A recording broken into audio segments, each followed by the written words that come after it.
اللهم صل على محمد النبي الأمي وعلى آله وأصحابه وبارك وسلم تسليما كثيرا كثيرا ভাই এদিকে এসে যান, মনোযোগ দিয়ে শুনবেন, ইনশাআল্লাহ তাআলা দুনিয়া আখিরাতে কল্যাণ হবে। হযরতে মুআজ জুহানী রাদিয়াল্লাহু তাআলা আনহু বলেন যে রাসূল আকরাম সাল্লাল্লাহু আলাইহি ওয়াসাল্লাম ইরশাদ করিয়াছেন, যে ব্যক্তি কোরআন শরীফ পড়িবে এবং উহার উপর আমল করিবে, তাহার পিতামাতাকে কিয়ামতের দিন এমন একটি মুকুট পরানো হইবে, যাহার আলোয় সূর্যের আলোর চাইতে বেশি হইবে, যদি সেই সূর্য তোমাদের ঘরে হয়। সুতরাং যে ব্যক্তি নিজে কোরআনের উপর আমল করে, তাহার সম্পর্কে তোমাদের কি ধারণা? রাসূল আকরাম সাল্লাল্লাহু আলাইহি ওয়াসাল্লামের একটা হাদিস হযরত মুআজ জুহানী রাদিয়াল্লাহু তাআলা আনহু তিনি নকল করছেন। তিনি বলছেন যে রাসূল আকরাম সাল্লাল্লাহু আলাইহি ওয়াসাল্লাম বলেছেন, যে কোরআন পড়নেওয়ালা, ওই আলেম, ওই হাফেজ, ওই মাওলানা এবং ওই আওয়াম যিনি কোরআন শরীফ পড়েছেন এবং কোরআন শরীফের হালালকে হালাল মনে করছেন, কোরআনের হারামকে হারাম মনে করছেন, ওই ব্যক্তির পিতামাতাকে কিয়ামতের ময়দানে তাহার মাথার ভিতরে এমন একটা নূরের মুকুট পরানো হইবে, এমন একটা নূরের টুপি পরানো হইবে, যে নূরের টুপির আলোতে হাসরের ময়দান উজ্জ্বল হইয়া যাবে। তো রাসূল বলেন যে ওই আলেম বা ওই মুফতি, ওই হাফেজ, ওই ইমাম, ওই কারি যিনি কোরআন শরীফের পুঙ্খানুপুঙ্খানু আয়াতকে অনুকরণ করিয়া চলে, তার পিতা মাতাকে যদি এরকম নূরের মুকুট দেওয়া হয়, তাহলে যে আলেম তার কি অবস্থা হবে, তাকে আল্লাহ তাআলা কি দেবেন? রাসূল আকরাম সাল্লাল্লাহু আলাইহি ওয়াসাল্লাম অন্য এক হাদিসের ভিতরে বলছেন যে হক্কানি হাফেজ কোরআন, হক্কানি হাফেজে কোরআন কিয়ামতের ময়দানে এমন 10 জন ব্যক্তিকে সাফায়াত করবে তার বংশের ভিতরে, যে 10 জন ব্যক্তির ব্যাপারে জাহান্নামের আগুন ওয়াজিব হয়ে গেছে।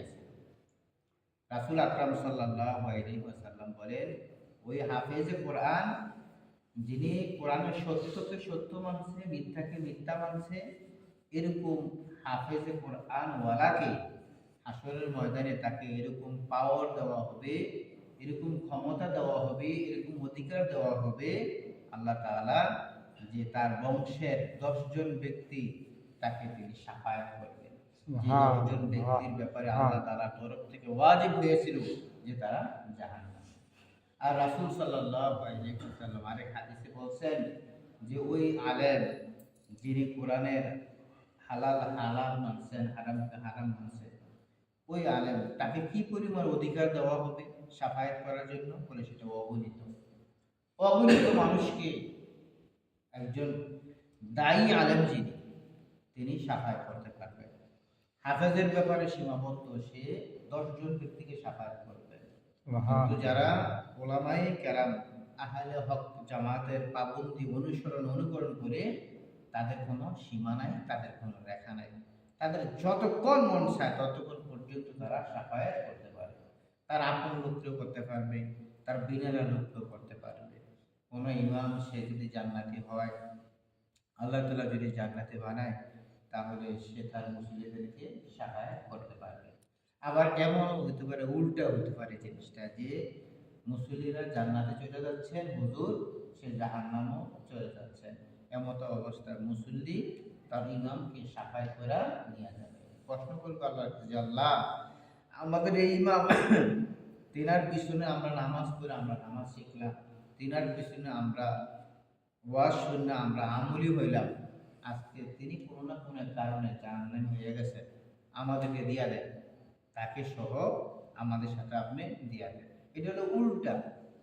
আর অরিজিনালি যে কথাটা রাসূল যেটা বলছেন, যে আসলে হক্কানি আলেম, যিনি হক, টাকার কাছে বিক্রি যায় না, ক্ষমতার কাছে বিক্রি যায় না, আপনার চেয়ারের প্রতি লোভ নাই, লালসা নাই, দুনিয়ার প্রতি তার কোনো লোভ নাই, লালসা নাই, তার কোনো অহংকার নাই, তার কোনো দাম্ভিকতা নাই, তার কোনো সৌন্দর্যের প্রাচুর্যতা নাই, এরকম আলেম সে হাজার হাজার লোককে সাফায়াত করে কিয়ামতের ময়দানে তার সাথে জান্নাতে নিয়ে আসবে বলে। সুবহানাল্লাহ। তাহলে আমরা কি করতে হবে? আমরা কি করব? আমরা তো কোরআন শরীফ অর্থ তো বুঝে দূরের কথা, আমরা তো পড়তে পারি না। তাহলে আপনাদের ব্যাপারে রাসূল সাল্লাল্লাহু আলাইহি ওয়াসাল্লাম আরেকটা হাদিসের ভিতরে বলছেন যে আপনারা নিজেরা আলেম হন, নিজেরা কোরআনওয়ালা হন। যদি আপনারা কোরআনওয়ালা না হতে পারেন তাহলে কোরআনওয়ালাকে মহব্বত করেন, তার সাথে সম্পর্ক রাখেন, তার সাথে ভালো সুসম্পর্ক রাখেন, যেন কিয়ামতের ময়দানে সে যদি সাফায়াত করার উপযুক্ত যদি হইয়া যায়, যেন আপনাকে সাফায়াত করতে পারে। যদি এতটুকু সম্ভব না হয়, তার কিছু পোশাক পরিচ্ছদ, তার খাওয়া দাওয়া, তার নাস্তা, এরকম যেইভাবে হোক তার সাথে একটি সুসম্পর্ক রাখবেন। যেমন আমাদের মহল্লার পরিবারে হুজুর পান খায়, চা খায়, একটু পান দিলেন, একটু চা ব্যবস্থা করে দিলেন, একটা সুসম্পর্ক তার সাথে রাখলেন। হইতে পারে এই খাওয়া 5 টাকার বিনিময়ে কিয়ামতের ময়দানে আপনাকে সাফায়াত করতে পারে। আল্লাহ তাআলা আমাদের সকলকে কোরআনের সাথে, ইমামের সাথে হক্কানি আমার মতো যারা হক, যারা ভালো, যাদেরকে দেখলে নামাজের কথা স্মরণ হয়। রাসূল সাল্লাল্লাহু আলাইহি ওয়াসাল্লাম বলেছেন, ওই ব্যক্তি সবচেয়ে ভালো, ওই ব্যক্তি আল্লাহ তাআলার বন্ধু, যাকে দেখার পরে মানুষের নামাজের কথা স্মরণ হয়, রোজার কথা স্মরণ হয়।